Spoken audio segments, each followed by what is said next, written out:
Assalamualaikum warahmatullahi wabarakatuh. Salam kedaulatan rakyat. Agak kaget juga ya kita mendengar seolah seperti yang tiba-tiba, walaupun mungkin sebenarnya nggak tiba-tiba. Ini sudah diproses dari jauh-jauh hari. Pengganti Anies Baswedan. Ya, ada diusung awalnya ada sampai berapa ya? 6 apa 9 calon itu. Kemudian mengerucut jadi 3, akhirnya dipilihlah satu ini. Tapi orang ini memang sudah diprediksi dari awal. Kenapa diprediksi dari awal? Ya, ini seperti yang di judul thumbnail kita malam hari ini. Kita lihat, sah ini pengganti Anies. Kemudian ada 2 foto, ke atas dan ke bawah. Yang ke atas namanya ini Heru Budi Hartono. Dia sedang berdampingan dengan Pak Jokowi. Kemudian di foto bawahnya ada juga dengan pakaian dinas yang sama, Heru Budi Hartono bersama Ahok. Wow, tentu kalau bicara foto dengan siapapun kita bisa melakukan foto, apalagi pejabat. Barangkali mayoritas yang berfoto dia tidak ingat, bahkan tidak tahu, tidak kenal. Tapi ini kan beda. Kedekatannya berbeda dari foto ini. Yang pertama sama-sama pakai baju dinas dengan Ahok, yang satu lagi sama-sama pakai baju kotak-kotak dengan Jokowi. Nah, maka kita akan coba bongkar sosok yang satu ini. Ini sebenarnya Heru Budi Hartono ini siapa sih? Kok bisa di digadang-gadang sudah diperkirakan dari jauh-jauh hari bahwa orang inilah yang akan terpilih. Dan siapa kandidat lainnya? Ada Sekda DKI Jakarta, satu lagi dari apa saya lupa ya, nanti kita simak lah ya. Dan yang terpilih adalah ini. Jadi kita akan coba simak dari kabar yang pertama. Heru Budi Hartono ditetapkan menjadi PJ Gubernur DKI Jakarta. Jadi Heru Budi Hartono adalah Kepala Sekretariat Presiden. Wow. Jadi sudah ada di level atas. Sekarang diturun jadi gubernur. Ada apa ini? Ini kok agak-agak janggal begitu ya. Nanti kita lihat. Kepala Sekretariat Presiden Kementerian Sekretariat Negara Heru Budi Hartono telah ditetapkan sebagai penjabat Gubernur DKI Jakarta. Hal itu ditetapkan dalam rapat tim penilai akhir. Oh, ada rapat tim penilai akhir ya, yang dipimpin Presiden Joko Widodo di Istana Merdeka.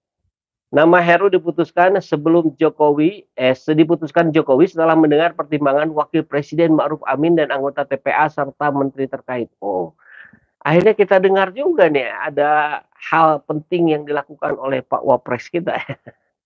Mohon maaf Pak Yai Ma'ruf. Oke, ya sudah diputuskan Pak Heru Budi Hartono maksudnya ya. Setelah ucap pejabat di Istana Merdeka. Dari informasi yang diterima Kompas, Heru memiliki banyak kelebihan dibandingkan dengan 2 calon lainnya. Menarik nih. Kita lihat apa kelebihannya.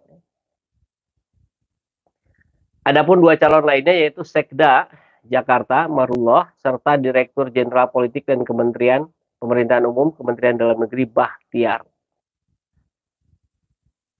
Rapat TPA tersebut hadir diantaranya Mensesnek Pratikno, Sekretaris Kabinet Pramono Anung, dan menteri terkait dengan pejabat eselon 1 yang akan diputuskan dalam rapat tersebut. Apa kelebihannya ya? Tadi kan mau bicara kelebihannya katanya. Selain menteri anggota TPA dan menteri terkait juga hadir perwakilan lembaga lainnya seperti BIN, perwakilan pusat PPATK, Ditjen Pajak, dan Bakin. Lengkap nih ya. Loh, habis beritanya.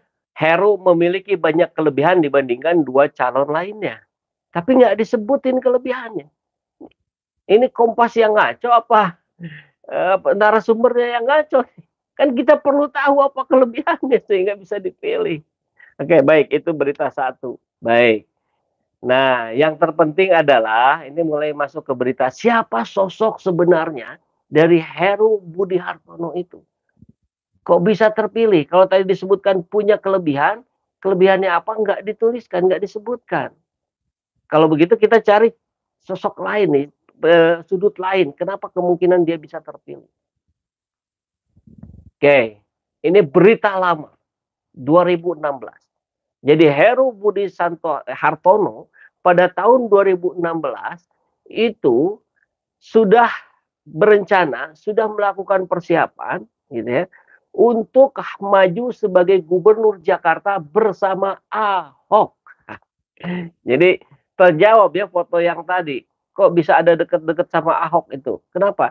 Ya 2016 dia begini banget. Kita lihat kabarnya. Jadi tempo hari ada sinyalemen katanya Heru Budi Hartono mau mundur sebagai pasangan Ahok. Kan kita tahu ya Ahok jadinya dengan Jarot. Oke, kabar PNS DKI Heru Budi Hartono mundur dari pencalonan Pilgub 2017 bersama Ahok lewat jalur independen kian santer berhembus. Nah, kemudian disampaikan enggak, kita tetap. Nah, kita nggak akan ceritain detail ini, yang penting tempo hari di 2016 gitu kan, Heru ini maju bersama Ahok calon independen, meski akhirnya nggak jadi itu karena keburu Ahok memilih menggunakan jalur partai politik, tidak menggunakan jalur independen. Padahal tuh dukungan KTP untuk pasangan Ahok Heru sudah melebihi syarat minimal. Per hari ini berarti 2016 itu dukungan untuk keduanya sudah tembus 928.800 KTP. Teman Ahok pun yakin KTP dukungan akan tembus 1 juta dalam beberapa hari ke depan. Artinya dia teman Ahok, artinya dia orang dekat Ahok, kan begitu ya. Nah, terus gimana ceritanya Heru Budi Hartono ini kemudian menjadi kepala sekretariat kepresiden.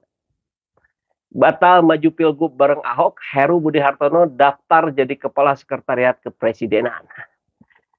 Jadi rupanya ketika Jokowi sebagai gubernur Jakarta, ini Heru Budi Hartono ini salah satu pegawai yang paling dipercaya lah, kurang lebih begitu ya, oleh Pak Jokowi. Kalau nggak salah kabar yang saya baca di berita lain begitu. Mudah-mudahan di sini juga ada. Ini berita tahun 2017. Akhirnya batal dia bareng Ahok karena Ahok milih Jarot, dan akhirnya Ahok Jarot kalah oleh Anies Sandi gitu ya. Akhirnya Heru daftarlah mencoba peruntungan baru. Ya, Kepala Badan Pengelola Keuangan Daerah Pemprov DKI Heru Budi Hartono mendaftar sebagai Kepala Sekretariat Kepresidenan. Dia minta doa agar lolos dari jalur seleksi yang dibuka oleh Sekretariat Negara. Doakan saja ya, kata Heru. Kemudian, nah ini juga disampaikan lagi, nama Heru pernah diperbincangkan lantaran Ahok ingin meminangnya sebagai bakal calon gubernur DKI. Namun usai Basuki memutuskan maju sebagai jalur politik, Heru batal mendampingi Ahok. Ya tersingkir barangkali ya. Nah, akhirnya Basuki memilih berpasangan dengan Jarot. Heru dinilai dekat dengan Basuki maupun dengan Joko Widodo saat Presiden masih menjabat sebagai Gubernur DKI Jakarta. Terjawab ya. Jadi Heru itu adalah orang dekatnya Jokowi. Heru adalah orang dekatnya Ahok. Oke. Menanggapi hal tersebut, Gubernur DKI Jakarta Jarot tempo hari ya, ketika sudah ini menggantikan ini, menyebutkan memuji Heru. Dia menyebut Heru adalah prioritas pertama dalam seleksi itu. Kenapa jadi prioritas utama? Kelebihannya apa? Dia nggak disebutin lagi barangkali seperti yang tadi ya. Ya mungkin karena kedekatannya. Mungkin. Ini kan pandangan rakyat jelata saja ya. Terus kenapa sekarang jadi terpilih menjadi penjabat Gubernur DKI Jakarta? Apa kelebihannya? Kalau ternyata tidak diungkapkan, mungkin rakyat bisa lagi-lagi menilai, oh karena dekat dengan Pak Jokowi. Kalau yang dekat yang dipilih, ada apa di balik itu gitu? Kenapa harus orang dekatnya? Bukan berdasarkan fit on proper test misalkan, yang hasilnya diumumkan ke publik, kan harusnya begitu. Ya, kalau pemilih, kalau bukan pilihan rakyat ya mau gimana lagi? Kecuali pilihan rakyat pemilu, ya sah-sah saja gitu, karena dia suara yang paling banyak. Saya tanyakanlah di situ, bagus loh dia, prioritas nomor urut pertama, bagus banget karena dia pandai, rajin, cerdas, lalu ketahanan kerjanya mengagumkan. Oke. Heru dikenal dekat dengan Joko Widodo. Waktu Jokowi masih menjabat sebagai gubernur, Heru menjabat sebagai kepala biro kepala biro, kepala daerah, serta jalinan luar negeri. Oke. Sesudah Jokowi melenggang ke istana jadi presiden ke-7, karir Heru menanjak. Ia pun menjadi wali kota Jakarta Utara sampai 2015. Bahkan juga bekas gubernur DKI Jakarta Ahok pun pernah menginginkan membuatnya menjadi calon gubernur, calon wakil gubernur. Tadi udah dibahas. Yang terpenting maksud saya menyampaikan ini adalah yuk kita terus bersama-sama ya untuk mengawasi, memproses. Bukan hanya Jakarta, ada 6 wilayah yang diganti gubernurnya ya di tahun ini. Kita harus jadi bagian berpartisipasi aktif dalam proses-proses demokrasi di negeri ini. Karena kita yang memegang kedaulatan rakyat. Ya. Salam kedaulatan rakyat. Assalamualaikum warahmatullahi wabarakatuh.